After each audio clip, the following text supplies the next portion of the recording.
চরের মানুষ চায় ইউনিয়নের আওতাভুক্ত হতে, ইউনিয়নের মানুষ চায় গ্রামের আওতাভুক্ত হতে, গ্রামের মানুষ চায় পৌরসভার আওতাভুক্ত হতে, পৌরসভার মানুষ চায় সিটি কর্পোরেশনের আওতাভুক্ত হতে।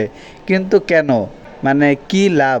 এটা হয়তো অনেকেই এখন বলতে পারবে না, কিন্তু তারা ধাপে ধাপে চায় সবগুলো পদ্ধতির আওতাভুক্ত হতে। মানুষ চাইতেই পারে, মানুষের চাহিদার তো শেষ নেই। তবে মানুষের চাহিদা পূরণের সক্ষমতা সীমিত।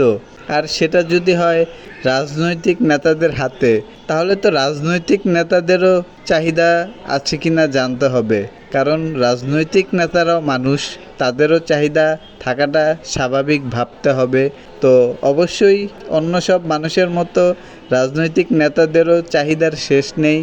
আগে রাজনৈতিক নেতারা চাইবে রাজনৈতিক নেতাদের চাহিদা পূরণ হোক, তারপর চাইবে তাদের হাতে থাকা ক্ষমতার মাধ্যমে সাধারণ মানুষেরও জীবনযাত্রার মান উন্নয়ন হোক, শান্তিময় হোক, সহজময় হোক। তো মানুষ খুব বেশি একটা কষ্টে আছে সেটা আমি বলবো না।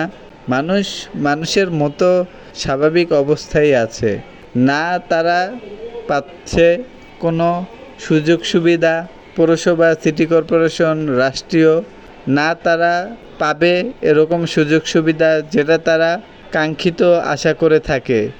মানুষ ময়লা কোথায় ফেলে? সিটি কর্পোরেশন ময়লা বাজারে, মসজিদে ও বাড়ির আশেপাশে বা স্কুলের পাশে ফেলে।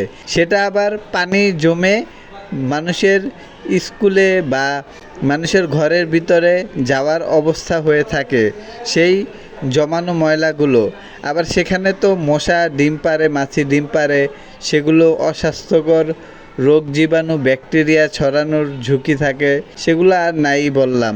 আসলে কখনো কখনো দেখা যায় মানুষ স্কুলে যেতে চায় না, কিন্তু কখনো কখনো দেখা যায় স্কুলে পাঠানোটা সুস্থ পরিবেশ নেই, তাই মানুষ আর স্কুলে যেতে আগ্রহ দেখাচ্ছে না।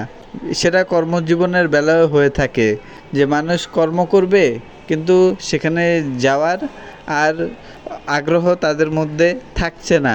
মনে হচ্ছে শুধু কোনো রকম জীবনটা পার হয়ে গেলেই হয়। এটা ময়লার লাইন বা যেটা বলে টয়লেটের লাইন, সেই ময়লা।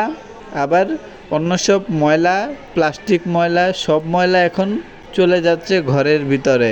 কারণ এগুলো ওইভাবে পদ্ধতিয়ায়ন করা হয় নাই যে ড্রেন দিয়ে চলে যাবে। ড্রেনে আগে থেকেই ময়লা থাকে, সেগুলো পরিষ্কার করা হয় না, তারপর সেটা জমে আরও খারাপ অবস্থা হয়ে থাকে। এই যে পানিগুলো রাস্তায় এভাবে পড়ছে, রাস্তারও ক্ষতি হচ্ছে, মানুষের আসা যাওয়া করতে তাদের ক্ষতি হচ্ছে। তো যাই হোক, এলাকার মানুষ যথেষ্ট পরিমাণ সাহায্য করে, এলাকার মানুষকে সহযোগিতা করে।